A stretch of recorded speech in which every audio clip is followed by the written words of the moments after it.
Okay, nandito na tayo sa next lesson natin. Gagawa tayo ng sales page. Ayan, sales page na tayo. So, let's start.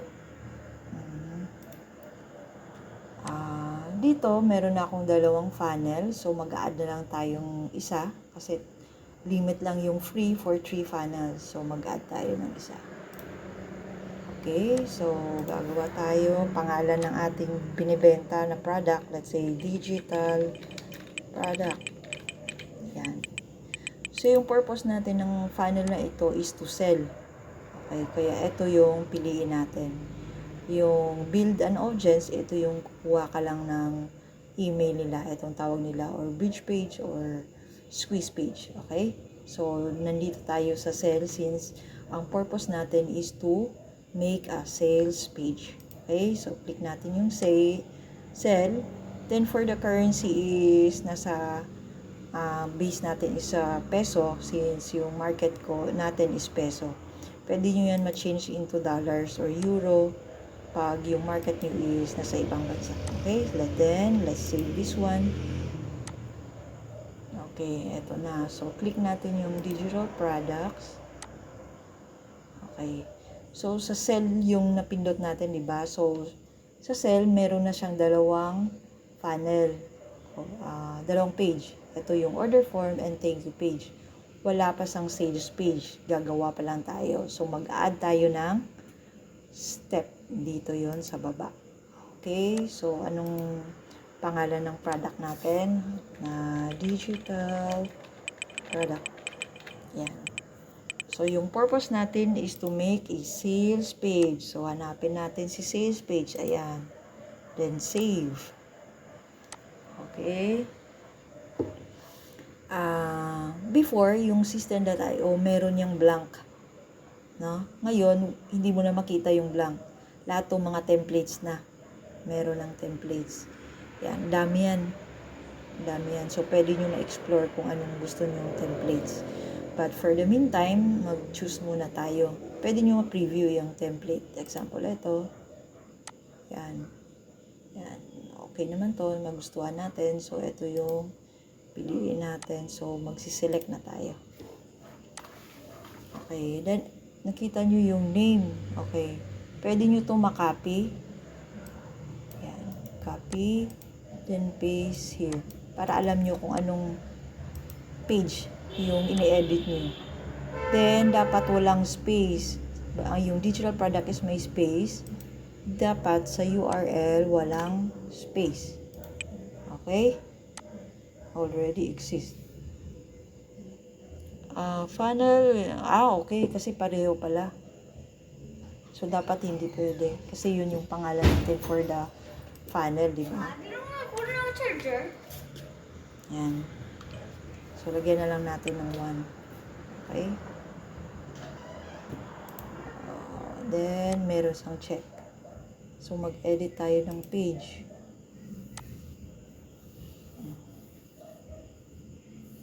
Ayan. So, as beginners, ang advice ko is kumuha muna kayo ng template before mag-design kayo ng inyong sariling web sales page since kailangan nyo po muna kapain yung mga anong nangyayari dito sa page, di ba? Ang tawag dito, let's say ito, text headline, tawag dito is element. Ito, tawag dito is element. Tawag dito ng button is element. So, tawag lahat dyan is elements. Okay? So, nandito yan sa left side. Yan. So, for the meantime, mag-edit tayo. Yan. Double click lang. Then, example, lagay natin yung pangalang product natin. Digital product. Yan. So, after that, click nyo yung gear icon para ma-edit. Example, gusto nyo lakihan. So, meron dyan sa gilid. Yan, lakihan. Makita nyo kaagad yung difference niya. Diba? Then, yan. For the text, yan. Ano gusto nyo? Color, yung color ng text niya. Text background. Ito, example, ang color nito. Mas background pala. Example yan, color is darker. Darker gray. Diba? Oh, teka lang. Ano ba?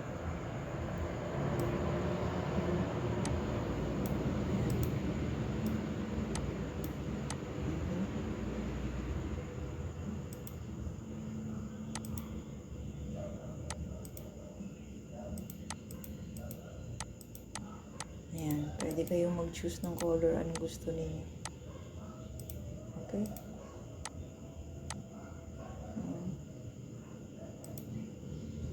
Ayan, color, text background.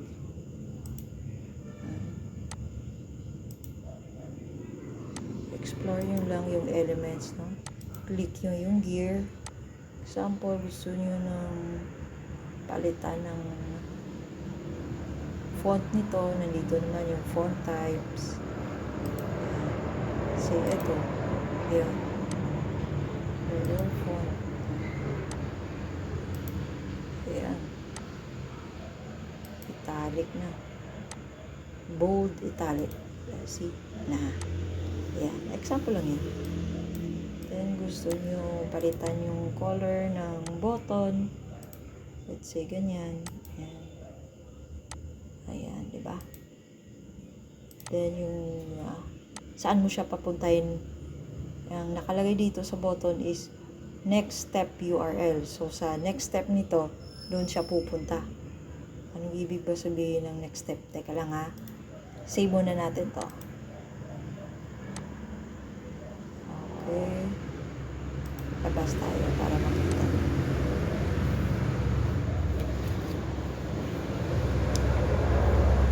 Nakalagay doon kanina is next step. Yung next step natin is wala, di ba? Wala. Oh, ito yung first, second, third. Wala ng fourth. Inactive page na, wala yan. So, para pupunta kayo sa order form, ang order form, ito yung bibili na siya. Kukuha na siya ng kanyang card to pay your product. So, ngayon, para ma-apply yung next step na sinasabi dun sa button, drag nyo sa taas. Ayan. Yan talaga yung tamang steps. Na una yung sales page, order form, then thank you page. Diba? So, drag and drop lang. Kasi minsan meron yung steps dito. Lagay natin contact us. Okay. So, hanapin mo si contact us. Ayan, contact us page. Okay. Oh, ayan, sa baba siya, di ba? Okay. So, balik tayo sa digital products, ha? Di ba, yung contact us nasa fourth siya, fourth place. Sa digital products natin, pasok tayo. Ayan. Then, yung sa menu natin, yung menu, ayan, no, kita nyo. Home, features, ang features hindi natin kailangan yan. So, delete, pricing, delete. Ito, contact us. Yan. Diba may contact us siya? Yan. So, hindi pwede yan na next page. So, naghihingi siya ng link. Naghihingi siya ng link. So, isave muna natin to. Then, teka lang balik tayo sa saan ba? Teka lang. Ayan. Nandito tayo, di ba? Contact us. So, humingi siya ng link. So, punta tayo sa contact us para kunin yung link ni contact us. Ay, hindi pa pala na-edit. So, example lang to. So, i-edit natin ang laman ng contact us. Select natin yan. Yan. So, yung link ni contact us is ito yun. Diba? So, kunin natin yung link. Then, transfer natin dito. Paste. Ayan. Then, save. Okay. Yan. Oh. Yan. Diba? So, kahit saan mo yan ilagay, sa taas man sa or sa baba, kasi link naman ang kinuha mo. Not like dito kanina sa digital products is go to next page. Kasi yung next page siya is order form. Or kung, pero yung proper is nasa baba ay yung contact us. Yan. Para ito yung tamang steps na sales page, order form, and thank you page. Contact us, meron pa yan dito yung terms and condition. So, lagay natin terms and condition. Yan, kailangan yan. So, terms and condition. Ito yung info page. Yan, information about your company. So, info page tawag sa kanya. Okay. Yan, ayun, no? Terms and condition. Yan. Kunin natin yan mamaya. Anyway, balik tayo sa digital product.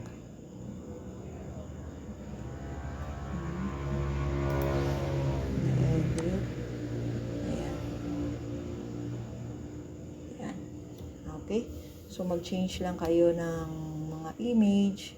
Kung hindi naman, so i-change nyo to. Siyempre, yung product nyo. How to change yan? So, click again the gear icon. Yan, upload. Then, depende yan kung, yan, example, ito yung product nyo. So, open. Yan. So, mapunta na siya dyan. Insert. Okay. So, example, yan, nasa taas na, di ba? So, adjust nyo yung image. Oh, nandito yun sa left side, dito. Dito yung adjustment niya or setting niya. So, babaan natin. Babaan natin. Kasi nasa taas, natabunan niya na yung, na-cover yan na yung menu natin. So, mag-a-adjust yan, Kita nyo na bumababa. Okay. Yan. Okay. Yan. Sample lang yan. Okay. So, example, hindi nyo kailangan to. Example, hindi nyo kailangan to. Hindi nyo kailangan. Hindi nyo rin kailangan to. No need na magpa-isa-isa na mag-delete. Diba? Daming i-delete. So, what you will do is, punta na lang kayo sa section. Para whole section will be deleted. Hindi yung individual elements. So, lahat ng elements sa loob ng section, yun na lang ang ma-delete na isang click. Yan. Okay? Nakita nyo na? So, example, eto. This one is meron kang 1, 2, 3, 4, 5, 6, diba? So, let's say, 4 lang yung kailangan mo. So, punta na lang kayo sa row para ma-delete na yung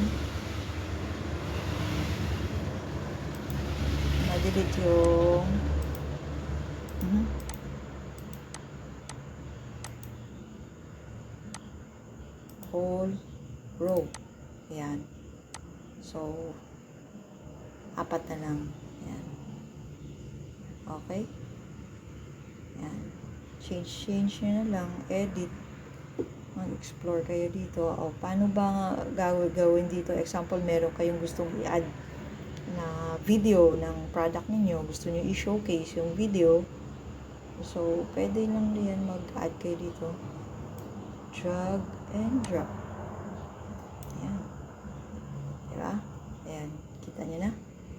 So, with this video, pwede ulit na mag-explore dyan at i-edit. Example, yung edges nyo dito, diba? Gawin nyo malaki. Ayan. Nakita nyo yung edge? Ayan. Yan, nagra-round sa gilid. Yan. Explore nyo lang up. Meron pa yan dito may shadow. Eto, shadow. Hard shadow. Yan, may shadow. May shadow yung box sa gilid. Blurry shadow. Ayan, kita nyo, may shadow. Yan. Parang ano ka lang. I-explore nyo yung dashboard para malaman nyo kung paano siya gamitin yung mga elements. Okay? Then, after na mag-edit kayo for the desktop, kasi nasa desktop tayo dito sa baba. Nasa desktop tayo. So, punta tayo sa mobile. Since lahat naman ng customer natin mostly is nasa mobile, di ba? So, mag-edit tayo sa mobile after the desktop. Kung okay ba siya sa desktop or hindi. Yan. Double check. Example, dito sa taas. Sobrang dikit niya sa taas, di ba? Halos hindi na siya makita. So, let's adjust the top. Yan. Yan, para makita niya. Kitang-kita yung logo ninyo. Then, yung menu. Burger menu. Then, after that, always save. Yan. Kasi, bakang dami mo na edit, then mamaya nag-brown out. So, sayang naman yung effort, di ba? So, always save dyan. Then, what else? Okay. Wala naman siguro tayo nakalimutan. This is for our sales page. So, punta na tayo sa order form, okay? So, our lesson ends here for the sales page. Thank you.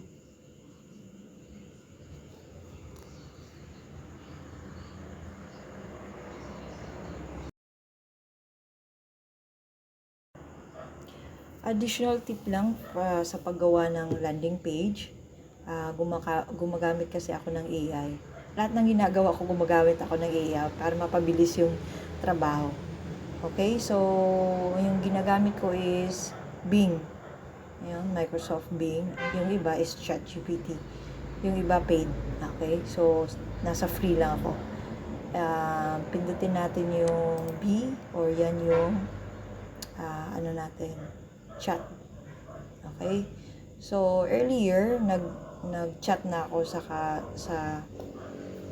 AI.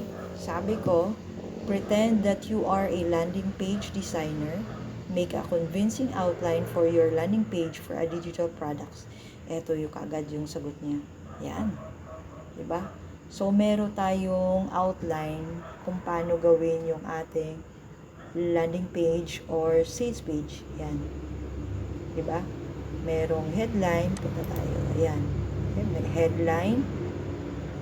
Ayan. May sub-headline. Then, CTA is call to action. Ayan. Ito yung CTA natin. Get instant lifetime access. Ito yung CTA natin. Napansin nyo, ginawa ko siyang dark. Kasi para pag yung client nyo, pag nagbasa siya ng yung sales page nyo or landing page, yung ma-attract sa dun sa button. Dun mismo sa button. Kasi, diba, tingnan nyo, lahat ng color sa gilid is light. Then siya yung dark. Okay? So, meaning, yung mata mo is more on nakafocus sa button. Then, same dito, tingnan nyo. Light, white yung background, light blue or powder blue yung color ng CTA or call to button. Same with this one, yung background niya is dark, so yung button niya is light para ma-differentiate siya na button to. Okay? So, very important yung CTA. Dapat ang yung mata ng viewers natin nakafocus sa CTA. Then, ito yung mga outline ng sabi ni AI. Yan. Product images. Ito pa. Sa product images. since nasa Philippines tayo, or hindi naman lahat naka-fiber, so hindi ko ina-advise yung high quality images. Okay to sa mga fiber. For example, yung target market mo is for the elite. Siyempre, halos all yun, naka-fiber na yun, di ba? So, okay lang yan. But, yung market natin is more or less naka-mobile at saka always loading yung mga signal natin. So, dapat yung image ninyo is naka-PNG file and yung size ng file natin is naka-KB lang. Hindi pag high quality images kasi megapixels na yun. So, yung loading ng page nyo is sobrang bagal. So, magbabounce yung client nyo. So, yan yung advice ko, PNG yung gamitin nyo at saka yung file maliit lang. Okay? Then, ayan, sundan natin kung ano yung mga suggestions ni AI. Ayan. Okay? Then, eto, mayroon pa siyang naka-highlight. Remember, the goal of landing page is to convert visitors into customers. So, convert visitors. So, hindi mo mako-convert yung visitors mo pag loading yung sales page mo. So, one of the factor ng bakit loading is because of your high quality image. Megapixel yung images mo na in-upload. So, take note of that. Okay? Ano pa ba? So, every element should serve that purpose. The design should be clean and uncluttered. Okay. Clean and uncluttered. Kasi meron akong nakita before na mga siguro baguhan or experiment pa. Ang dami niya nilagay na mga designs, then different colors pa. So, instead na yung client ninyo mag-focus yung mata niya sa button, scattered yung mata niya kasi different colors, so hindi niya ma-identify ano ba to, saan ba ako pipindot, di ba? So, dapat clean. Yan. So, meron kayong picture dito. Yan. Then, ma-identify ka agad na ito yung buttons. Okay? So, then, mag-minimize tayo ng maraming colors pag gumawa tayo ng mga magdi-design tayo ng color natin. Hindi 12 colors. At least limit to 3 to 4 or 5 the most na colors na nag-jive lahat sila. Okay? Then, remember na yung button is always nagsa-stand out sa lahat ng color para yung mata niya is nandun sa button. Okay? Then, pag gumamit kayo ng AI, para mabilis yung ano nyo, dapat, pag nag-command kayo sa AI, dapat naka-narrow down to your goal or vision na gusto mo na ipapagawa sa AI. Example dito ang nakalagay ko is make a convincing outline. Yan. Keywords yan. Convincing outline. Yeah. So, binigyan ako talaga ng outline. Not like sa next na experiment ko, make a landing page for a digital product. So, hindi niya alam kung anong gusto natin ipagawa sa kanya. So, binigay niya is what? A program. Yan. Binigyan ka ng program. Diba? Ayan. Kasi yung instruction mo sa kanya is kulang. So, the more specific yung instruction mo, the more na makuha mo yung gusto mo. So, dapat, pag nag-instruct ka sa AI, be specific. Okay? Para magamit mo to the fullest yung AI na tinatawag. Okay? Same thing na paggawa ko ng logo nito. Yung logo, pakita ko pala yung logo ko. Example, ito. AI to. Ayan. AI yan. Yung instruction ko sa kayo, make me a logo na about web page design or maging web developer. So, ito yung binigay niyo. Bakit ito yung choose ko sa marami niyang magbibigay siya ng 4 na samples yan. So, mag-choose ka. Ito yung pinili ko kasi it's a chain. Yung website kasi is a chain, di ba? Maglalagay ka dito ng link, another link, another link. So, merong automation na lumabas. Okay? Merong automation. Later on, maintindihan nyo yung automation. From sales page hanggang checkout na tayo. Wala na tayong manual na gagawin after nito. So, kaya ito yung logo na na-choose ko kasi it's a chain, interlinking chain yan. Okay? Yan na sigurong for now yung tips na may ibigay ko kasi mag-a-add tayo ng mga advanced training after this one. Okay, so let's go to our next lesson, the order form. Okay? See you there. Thank you.